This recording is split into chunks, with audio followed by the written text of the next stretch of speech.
সারা শরীরে ব্যথা, তাহলে ওষুধ দিব কোথায় নাকি?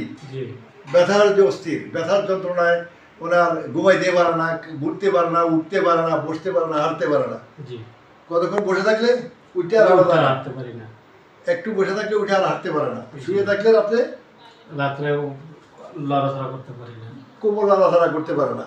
তো অপরদিকে ওনার সার্ভাইকেলে এখানে সমস্যা, ওনার কোমরে লাম্বার সমস্যা, হিপ জয়েন্টের সমস্যা।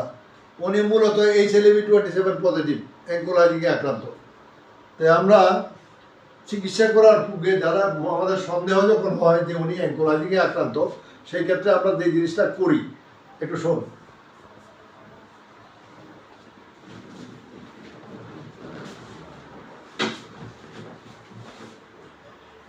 প্রাণা উঠান, এখানে উঠার পরে এই যে এখানে পা এদিকে ঘুরে না, মুভ করে না, একদম ঘুরে না, এদিকে একটু ঘুরে, এইটা ঘুরে, এটা গেলে আর ঘুরে না, আটকাই গেছে। তো সুতরাং এভাবে যাদের পা আটকায় যায় তারা প্রত্যেকেই অ্যাঙ্কোলজিকে আক্রান্ত, HLA-B27 পজিটিভ হয়ে গেছে এদের। এই বিষয়গুলো যদি ভালোভাবে দেখা যায়, একটা রোগীকে খুব ভালো এবং তাড়াতাড়ি সুস্থ করে তোলা সম্ভব। যে এটা আমাদের দেশে, আমার কাছে অত্যন্ত খারাপ লাগে যে দেশের প্রখ্যাত হাসপাতাল বঙ্গবন্ধু মেডিকেল বিশ্ববিদ্যালয় এই রোগীটা চিকিৎসা করতে পারে না। কেন পারে না সেটা আমি জানি না, তবে এটা জানা উচিত, পারা উচিত, তাহলে দেশের ভাবমূর্তি নষ্ট হবে না। হইলে আমরা ওনার চিকিৎসা শুরু করবো একটু পরে।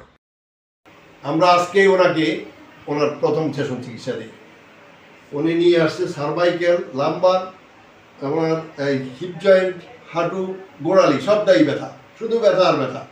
তো এই ব্যথার মধ্যে আমরা কাজ করছি আরো ব্যথা দিয়া, নাকি ব্যথার মধ্যে ব্যথা দিয়ে কাজ করছি। তারপরও কি হয়েছে, ব্যথা একটু কমে গেছে। ব্যথার মধ্যে ব্যথা দিচ্ছি, তাও ব্যথা কমে গেছে। ওষুধ দিই নাই এখন পর্যন্ত, ওষুধ আমরা লিখছি, পরে দিব। তো এখন কতটা ভালো লাগে আপনার কাছে? আলহামদুলিল্লাহ একটু অনেক ভালো লাগতেছে। কতটা? 100-র মধ্যে কত?